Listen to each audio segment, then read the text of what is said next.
Welcome to Sober.Coffee, a weekly coffee chat sharing experience, strength, and hope for anyone on the sober road to recovery. You can download Sober.Coffee weekly on all podcast platforms and check us out on Instagram at Sober.Coffee Podcast and on Twitter at Sober.Coffee Pod. To learn more about us and to help support these sessions, visit online at Sober.Coffee. Here are your hosts, two guys on their own path to recovery, Mike and Glenn. Let's join them at the coffee shop. Glenn, how are you, buddy? Hey, Mikey, I'm doing great, man. I always love, jumping and having coffee. Although I'm sitting one seat to the right today, and I know it's kind of throwing me off. We got our table was taken, and so they give us what in the world? Change, Glenn, change. Oh, I can't handle change. But you know what? If nothing changes, nothing changes. Let me say the Serenity Prayer. Yeah, right. Totally. No, man. Hey, I love jumping in the coffee shop. And recently I started listening to some other podcasts. One is kind of a business type one, and they're like such official productions, right? And they're loaded with commercials.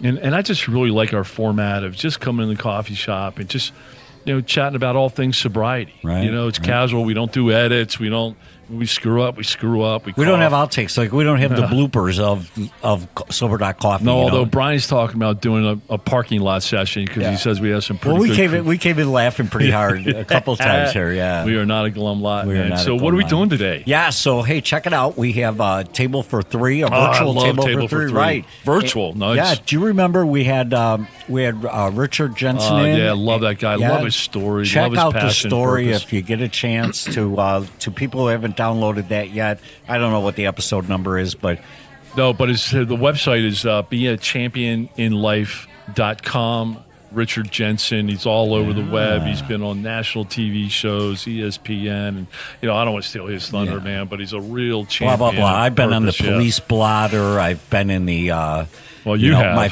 picture's been in the post office. I've got some acclimates as well. You have. Yeah, right. Hey, Richard, welcome, man. Morning, hey, Rich. guys, good morning. Good morning, good morning. Tee up that coffee. I hope you got a double extra large. Yeah, hey, we love it.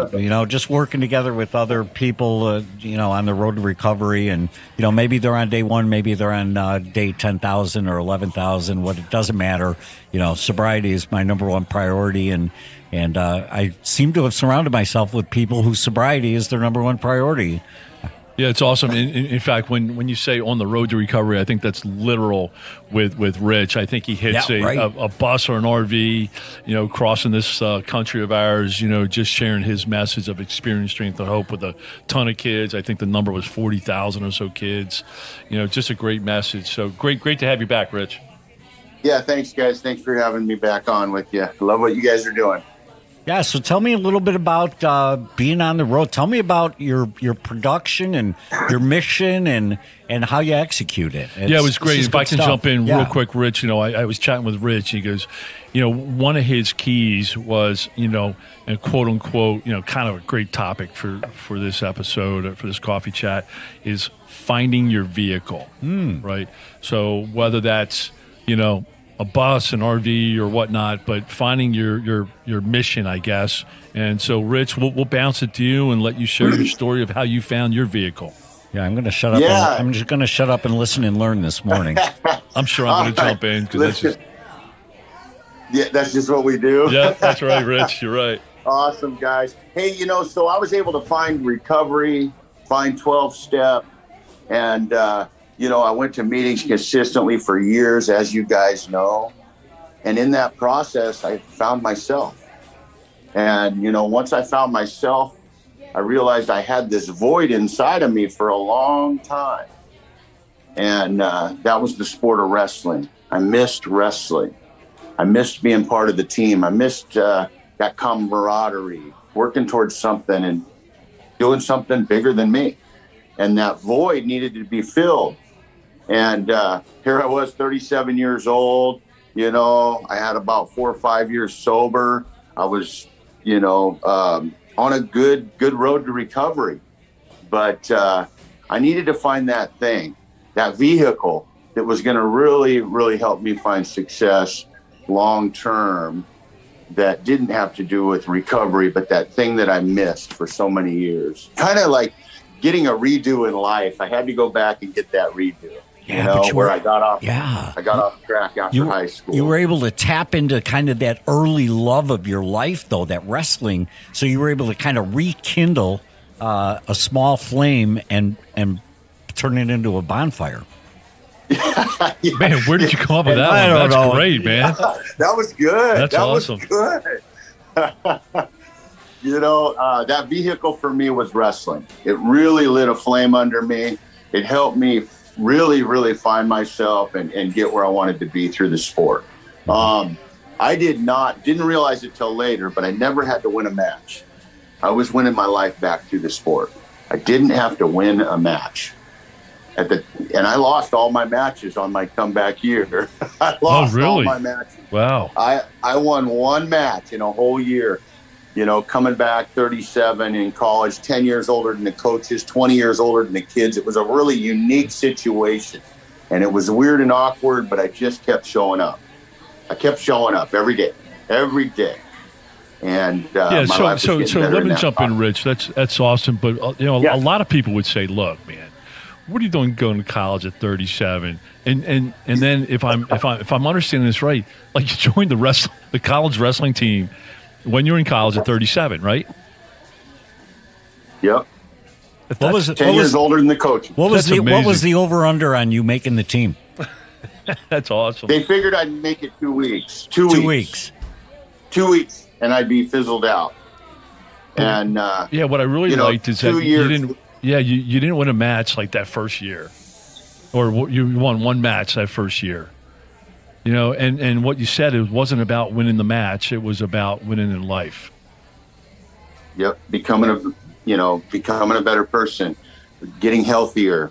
Being around healthy environment.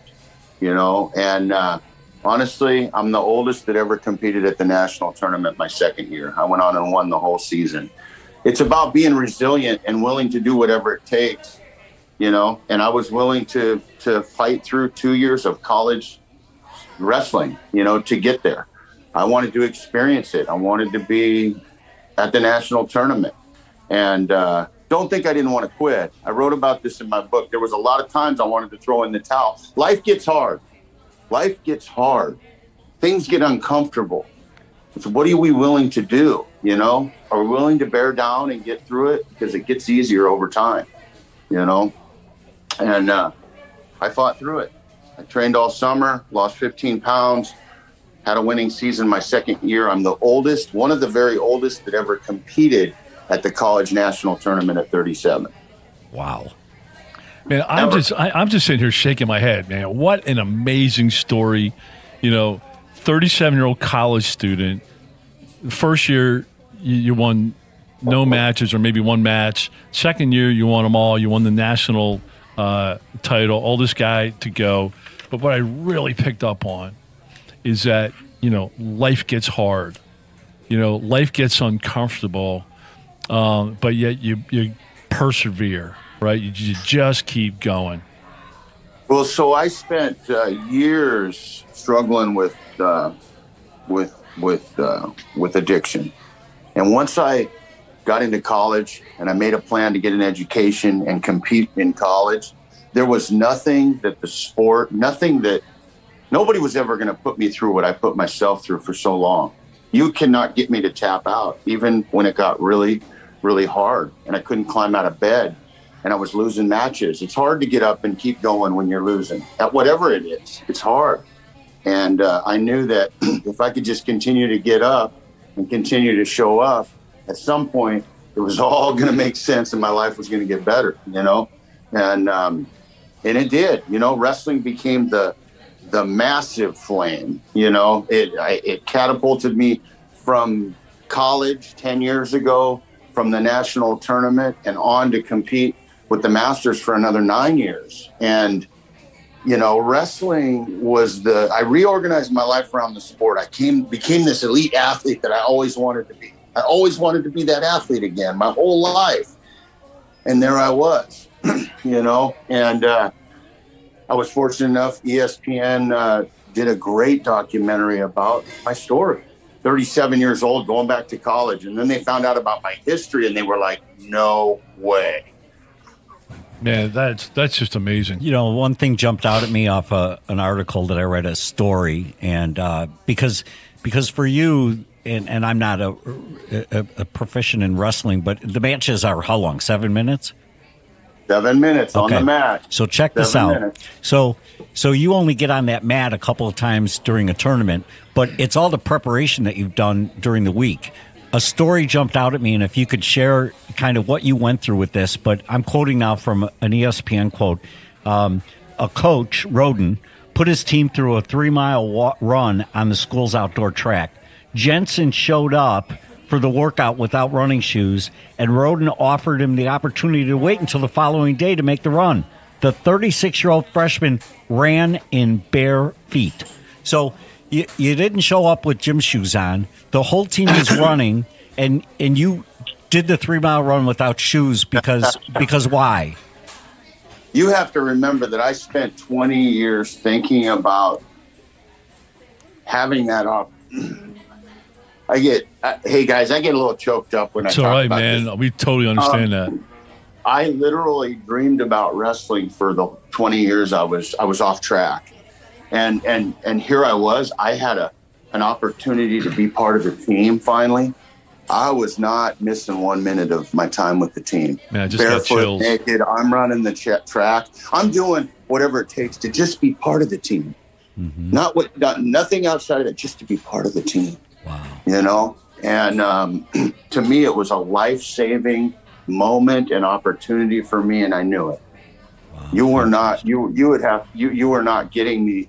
You weren't. I came early. I stayed late. I did everything I could to just be on that team, you know? And the 7 minutes, you know what? That's the easy part, guys. It's the hours of training and the dieting and the eating right and the sleeping right and the mental focus and mental fortitude it takes to step the line in that circle, you know? Man, that is really impactful. And for me, it was wrestling. You know, I loved the sport of wrestling. It was the most healthy thing I ever had as a kid, and I thought about it for years. And I knew that if I could get a redo, if I could just be part of the team, that it would help my life get better. You know, I didn't know I was going to go on and win and become a national champion, and wrestling was going to be on my story on national television. It was like just being part of that team and in that environment was going to help me a lot. Right. So what would you say to our listeners, Rich, who maybe, you know, aren't wrestling fans, right? So their vehicle isn't wrestling. Yeah. So for me, the vehicle was wrestling. And the way I look at that is everybody has some kind of wrestling in their life. That thing that they're passionate about, that thing that they love, that thing that they aspire to do. And, you know, for me, wrestling was that vehicle that really catapulted me out to do great things, you know. You know, you and maybe in tough times, that vehicle is the thing that helps dig you out of hard times, you know. Mm-hmm. And for me, wrestling saved my life.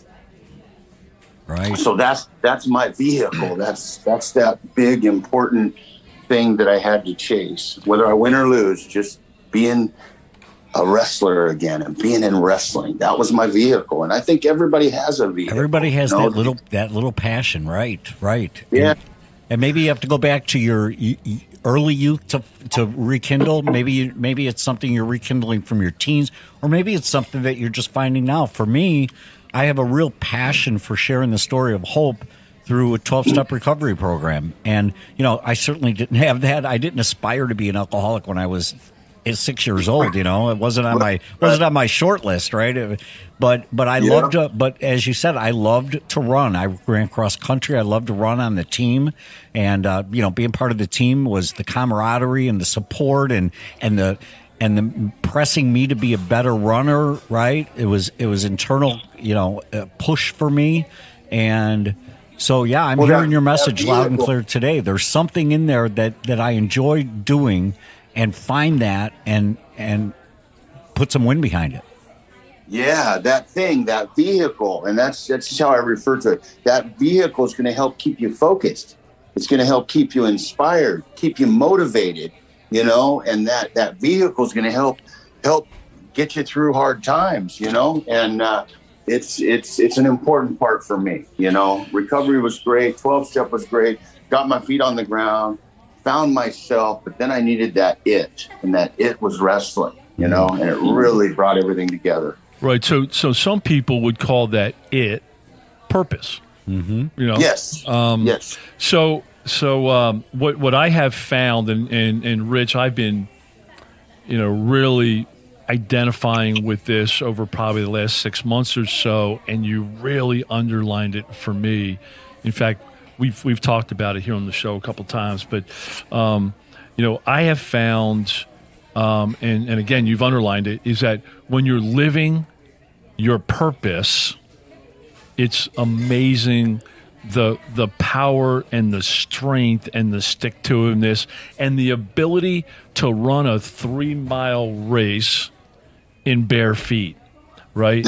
And Yes. so I love that. But I would almost identify, and I feed off your energy, I feed off your emotion, and identify it with, because you're living your purpose. And I almost say that that's a superpower. That I am amazed at the stuff that I can do today. We were just talking about it in the parking lot session before the show, is when you're living your purpose. We were chatting with our barista, Brian. You get energy you didn't think you had. I'm shocked at the stuff that I can accomplish today, right, compared to how it used to be. Right. And Rich, I really believe how you underlined it. When you find your vehicle, when you live your passion and purpose, you're amazed at the stuff that you can do. Oh, man. People have to understand, you can raise the bar as high as you want. And if you're willing to be resilient and just chase it, you will accomplish.